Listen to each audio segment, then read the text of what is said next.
No tenemos un día gris, pero gris estuvo ayer también el cielo del gobierno, ¿no? Entre lo de Feletti y el voto acompañando a Estados Unidos contra Rusia, las horas transcurrieron atravesadas por discusiones y decepciones inevitables. Feletti está pidiendo ayuda, nos vamos a ocupar naturalmente del tema, fue una nota con Ale Berkovich.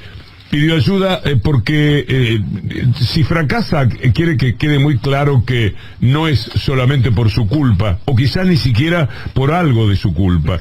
Él dice, hacete cargo al Ministerio de Economía, a quien corresponda, Martín Guzmán.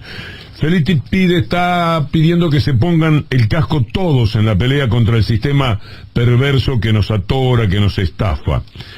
Y vamos a hablar, ese es un tema insoslayable para esta mañana, y lo del voto es por lo menos lamentable, porque no hay pruebas de nada. Atilio Borón, del que nos vamos a ocupar con la admiración de siempre, habla de la doctrina Irurzun, y está bien, después vamos a explicar lo que quiere decir. México dio otra vez el ejemplo. Le tengo mucha admiración a López Obrador, me gusta cada vez más López Obrador. Se trataba de la abstención, muchachos, había que abstenerse, era fácil, porque ni siquiera tenías que votar en contra de Estados Unidos, pero no votes a favor de Estados Unidos, que vos sabés perfectamente a qué está jugando, y no tenés ninguna prueba. El festejo de Clarín de ayer es tristísimo, es una concesión lamentable a Estados Unidos, a Clarín y a todos los que quieren un mundo en el cual la mentira sea una prueba. No las hay. ¿Qué pruebas tiene la Argentina sobre la guerra? Ninguna. Así que fue un disparate, una tristeza, exigencias de una época de retorno al sentido colonial de la vida. A mí me duele muchísimo. Creo que a todos, es muy penoso. Y la voz de Atilio Borón, que hemos prometido, le llamamos hace un rato para que explique un poco, dé algún detalle de esta nota estupenda que radialmente no puede ir, y le pedimos una síntesis de lo que él dice sobre esta doctrina Irurzun que vendría a haber aplicado la Argentina para votar a favor de Estados Unidos. Solamente para quienes quieran leerla, la buscan así: conflicto Rusia-Ucrania, un voto equivocado. Está en página 12, después vamos a compartir algunos fragmentos y explica por qué es igual a la doctrina Irurzun. Y algunos dicen, ¿la doctrina Irurzun qué era? Escuchemos que Atilio lo explica. El desafortunado voto de la Argentina en la Asamblea General de las Naciones Unidas, por el cual se suspendió la participación de Rusia en el Consejo de Derechos Humanos, tiene una enorme similitud con la doctrina Irurzun, tristemente conocida en la política local acá en la Argentina, pero que en el terreno internacional no había un antecedente tan claro, porque resulta que Rusia fue suspendida de ese organismo, el Consejo de los Derechos Humanos, en base a rumores, noticias de la prensa, informaciones que aparecieron en redes sociales, pero no de ninguna manera en función de un informe oficial de un organismo reconocido por Naciones Unidas, lo cual constituye una monstruosidad jurídica, porque Naciones Unidas no puede suspender a un miembro, y además un miembro como Rusia, que es parte del Consejo de Seguridad, sin la base de un informe fehaciente, independiente y producido por la propia organización. Se aplicó la doctrina Irurzun, Rusia pagó los platos rotos y Argentina quedó muy mal parada con el país que primero acudió en nuestra ayuda cuando estalló la pandemia del COVID-19 y nos mandó las vacunas Sputnik. Bueno, clarísimo, Atilio Borón, y que es cierto, la doctrina Irurzun, ¿no? La doctrina Irurzun, juzgar, condenar antes de que haya elementos. Bien, hace otro análisis más, por eso me sumo a la recomendación de Lourdes de la nota, donde dice, ojo, presten atención, que Washington tampoco salió muy contento de esta votación. ¿Por qué? Porque Washington esperaba que se repita la votación que se dio cuando se enviaron resoluciones que condenaban a la invasión rusa. Quiere decir que la Argentina ni siquiera fue arrasada por un voto unánime. No, exactamente, Víctor Hugo. Mirá, en los votos en contra de la invasión rusa, 141 fueron a favor. Pocos días después hubo otra resolución y fueron 140 a favor de condenar la invasión rusa. ¿Cuántos votos saca ahora con esta resolución Washington? 93. Perdieron casi 50 votos. Bueno, esos 50 votos los tenés mayoritariamente en las abstenciones, que fueron 58, y solo 24 votaron en contra. había alternativa. Argentina podría haberse, no decimos un voto en contra, pero al menos una abstención hubiese sido algo más digno por el papel que Rusia ha jugado, no olvidemos, como decía Tilio, en el suministro de vacunas. Nos salvó la vida, podemos decir. Mira, la palabra abstención en general no me gusta, aunque a veces pueda estar justificada, pero este es un caso clavado de abstención, lo que hizo México. Mira, no tengo pruebas. Lo que me estás diciendo no me convence, pero además me estás hablando de derechos humanos en una guerra desatada. Y no te olvides que es una guerra desatada por ustedes, por conveniencia para ustedes, porque nadie tiene más interés en la guerra que Estados Unidos. Por consiguiente, permitime tomar un poco de distancia para ver cuál es la información. Ustedes dijeron que atentaron contra un hospital de niños y era mentira. Ahora ustedes dicen que es responsable Rusia de la matanza de Bucha. Pero ¿cuáles son los argumentos si Rusia está jurándole al mundo que no tiene esa responsabilidad? Así que espérame un poco, Estados Unidos, no te puedo votar lo que vos decís porque seas Estados Unidos. Y otra cosa que preocupa, vos lo venimos advirtiendo, vos lo venís diciendo, Víctor Hugo, que es Chile y que es Boric. Boric, que se expresó hace un tiempo en contra de las políticas de Venezuela. Chile también votó, junto con la Argentina, Chile también votó para quitar a Rusia de los organismos de derechos humanos dentro de Naciones Unidas. A prestar atención en esto. Y también se abstuvo Brasil. Destacó que China votó en contra y Brasil y México se abstuvieron, dado que recién va a tener lugar una investigación independiente, pero Argentina decidió no esperar al resultado de las pesquisas y votó contra Rusia, junto a Estados Unidos y las demás potencias occidentales. Informó para AM750 Matías Morales. Bien lo reseñaba Matías Morales, la rapidez con la que Argentina se alineó con los Estados Unidos de manera innecesaria el día de ayer. México, como bien hablaba Matías, fue uno de los que no hizo lo mismo. Escuchemos a Andrés Manuel López Obrador, el presidente de México. Yo creo que la ONU no hizo bien su trabajo. Ellos pretenden el próximo 7 de abril suspender a Rusia el Consejo de la ONU.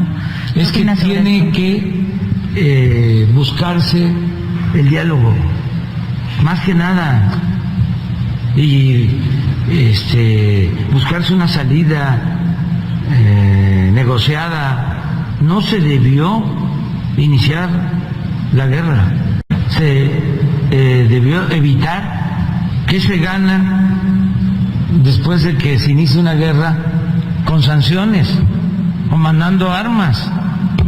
Nada. Y los inocentes, falló la política, pero todavía es tiempo. Estamos a tiempo, el diálogo tiene que ser y no la sanción el camino. Bueno, Andrés Manuel López Obrador, que este fin de semana va a enfrentar la votación. Va a haber un referendo revocatorio por primera vez en el país, justamente para ver si sigue o si hay intención de cambiar el gobierno. Empeoró la gestión de López Obrador, tan digna, el voto argentino. Kirchner hablando de Trump.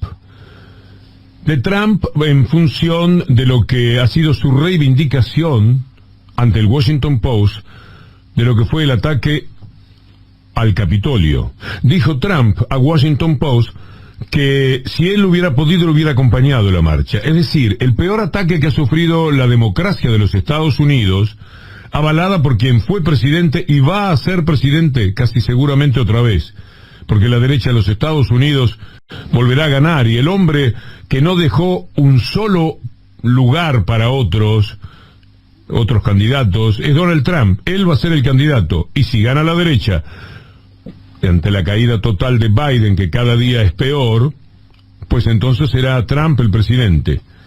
Trump es capaz de hacer cualquier daño a la humanidad, ya hizo mucho daño con el cambio climático, fue contra todo lo que se había acordado con lo de Tokio, en fin, un desastre de apoyo a gobiernos de derecha en el mundo, por ejemplo al argentino. Eso lo hizo a través de un hombre que ahora aparece denunciado por malversación de fondos, Mauricio Claver Carone. De todas maneras prestó una utilidad muy grande a la Argentina cuando reconoció que el préstamo dado por el Fondo Monetario Internacional al gobierno de Macri fue una decisión del gobierno de los Estados Unidos, ante el cual lamentablemente siempre hay un espíritu colonizado de los países de América Latina, y lamentablemente con esto del voto de ayer a favor de los Estados Unidos y sus mentiras, también tenemos que incluir a la Argentina, que vuelve a incluirse, vuelve a meterse en ese no selecto grupo de países que hacen lo que a Estados Unidos se le antoja. El presidente del Banco Interamericano del Desarrollo, Mauricio Claver Carone, dijo en su momento que el préstamo había sido una decisión de los Estados Unidos. Listo, no hay nada más que discutir. Y este es el drama que tenemos en el mundo. Trump hará cualquier cosa para que la derecha en América Latina se imponga otra vez, y lo hacen a través de la embajada, de los canales de la embajada, como Telefe en la República Argentina, o como el grupo Clarín, que es socio, entre comillas, no económico, pero sí en todos los resultados que también son económicos, sobre todo para Clarín, de lo que tienen en común permanentemente. A través de los medios de comunicación, de las ONG, manejan a los países, enloquecen a los países, hacen inviable toda posibilidad de gobierno para los países, y los van convirtiendo en reductos demasiado vulnerables, porque al fin de cuentas uno termina entendiendo el voto de Argentina a favor de Estados Unidos y en contra de Rusia sin tener ninguna prueba. Cuando uno ve el título de tapa de Clarín de ayer, dice: el gobierno tiene que pensar, y piensa bien, ¿quiénes me van a criticar si voto a favor de Estados Unidos y contra Rusia? Los muchachos de las 750, La Columna y 3 o 4 programas más, que como no conozco que lo hayan hecho todavía, pero mentalmente los incluyo en la posibilidad de la crítica. Poca cosa. En cambio, si voto una abstención y no condeno a Rusia con todo lo que están diciendo de la guerra y de la matanza y demás, me critican Clarín y La Nación. Me matan Clarín y La Nación. Con lo cual, la elección es perfecta. ¿Cuál es la crítica que más se le va a doler al gobierno? Es muy triste que sea así, pero al fin de cuentas uno termina entendiéndolos en esta lucha abrazo partido para ver si pueden gobernar en medio de tantos problemas como los que tienen. Volviendo a Trump. Trump es una porquería humana. Trump es una maldición sobre la tierra. Trump es una vergüenza que abochorna la condición humana.